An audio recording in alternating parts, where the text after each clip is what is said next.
ನೀರು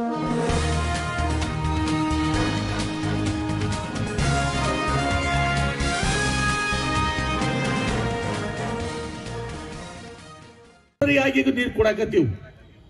ಆದ್ರ ಸಿದ್ದರಾಮಯ್ಯ ಸಾಹೇಬರು ಇಲ್ಲಿ ಮಹಾವಿಕಾಸ್ ಅಘಾಡಿ ಸರ್ಕಾರ ಬಂದಿದ್ದೆ ಆದ್ರೆ ಬರ್ತದೆ.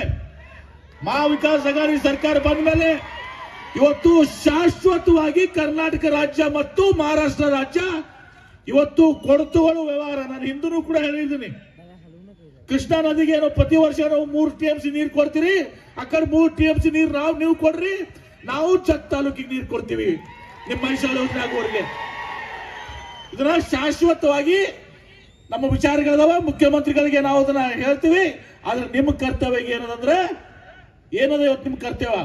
ಮಹಾವಿಕಾಸ್ ಅಘಾಡಿ ಸರ್ಕಾರ ಇಲ್ಲಿ ರಚನೆ ಆಗ್ಬೇಕು. ಮಹಾರಾಷ್ಟ್ರದಲ್ಲಿ ಜತ್ನಲ್ಲಿ ವಿಕ್ರಮ್ ಸಾವಂತ್ ಆರಿಸಿ ಬರ್ಬೇಕು. ಹೌದು ಇಲ್ಲೋ? ನೀರು ಶಾಶ್ವತವಾಗಿ ಬೇಕೋ ಬೇಡ? ಕೈ ಎತ್ತರ ನೋಡೋದು ಎಲ್ಲರೂ.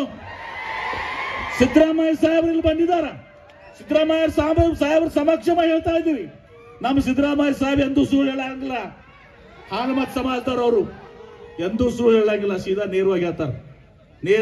ನಿರಂತರ ದಿಟ್ಟ ಇದ್ದಂಗ ಅವ್ರು ಸಮಕ್ಷಮ ಹೇಳ್ತಾ ಇದೀವಿ. ಶಾಶ್ವತವಾಗಿ ನಿಮ್ಮ ನೀರಿನ ಪರಿಹಾರನ ಕರ್ನಾಟಕ ರಾಜ್ಯ ಮತ್ತು ಮಹಾರಾಷ್ಟ್ರ ನಮಗೂ ಒಳ್ಳೇದಾಗಬೇಕು, ನಿಮ್ಗೂ ಒಳ್ಳೇದಾಗಬೇಕು. ಆ ರೀತಿಯಲ್ಲಿ ಪರಿಹಾರ ನಮ್ಮ ಕಡೆ ಅದಾವು. ಆ ಪರಿಹಾರವನ್ನ ಮುಖ್ಯಮಂತ್ರಿಗಳ ಮುಂದಿಟ್ಟು, ಇಲ್ಲಿನ ಮುಖ್ಯಮಂತ್ರಿಗಳು ಏನು ಮಹಾವಿಕಾಸ್ ಅಘಾಡಿ ಮುಖ್ಯಮಂತ್ರಿಗಳಾಗ್ತಾರಲ್ಲ ಅವ್ರ ಮುಂದಿಟ್ಟು ಸಮಸ್ಯೆಯನ್ನು ಬಗೆಹರಿಸುವಂತ ಕೆಲಸವನ್ನು ಮಾಡ್ತೀವಿ. ಮುಂದೆ ನಮ್ಗೆ ಹೋಗ್ಬೇಕಾಗಿದ್ರಿಂದ ಸಿದ್ದರಾಮಯ್ಯ ಸಾಹೇಬ್ರು ತಮ್ಮ ಉದ್ದೇಶಿಸಿ ಮಾತನಾಡ್ತಾರೆ. ನಾನು ಮತ್ತೆ ನಾಳೆ ಬಿಟ್ಟು ನಾಡ್ದು ಇಡೀ ದಿನ ಇವತ್ತು ಜಟ್ ತಾಲೂಕಿನಾಗಿರ್ತೀನಿ ನನ್ನ ಮತಕ್ಷೇತ್ರದಾಗ. ಆಗ್ಬೋದಲ್ಲ? ಅದಕ್ಕೆ ನಾನು ವಿನಂತಿಯನ್ನು ಮಾಡ್ಕೋತೀನಿ, ನಮ್ಮ ನೆಚ್ಚಿನ ನಾಯಕರು, ಬಡವರ ಬಂಧುಗಳು, ರೈತರ ಬಂಧುಗಳು, ಸನ್ಮಾನ್ಯ ಶ್ರೀ ಸಿದ್ದರಾಮಯ್ಯ ಸಾಹೇಬರು ಗಡಿನಾಡ ಕನ್ನಡಿಗರ ಮೇಲೆ ನಿಮಗೆ ವಿಶೇಷವಾದ ಪ್ರೀತಿ ಇದೆ. ಎಲ್ಲ ರೀತಿಯ ಅನುದಾನವನ್ನು ಕೂಡ ಕೊಡ್ತಾರೆ ಅವರು. ವಿನಂತಿ ಮಾಡ್ತೀನಿ, ತಮ್ಮನ್ನು ಉದ್ದೇಶಿಸಿ ಮಾತನಾಡಬೇಕು ಅಂತೇಳಿ ಸನ್ಮಾನ್ಯ ಮುಖ್ಯಮಂತ್ರಿಗಳಲ್ಲಿ ವಿನಂತಿ ಮಾಡ್ಕೋತೀನಿ. कर्नाटक राज्याचे मुख्यमंत्री आदरणीय सिद्धरामय्य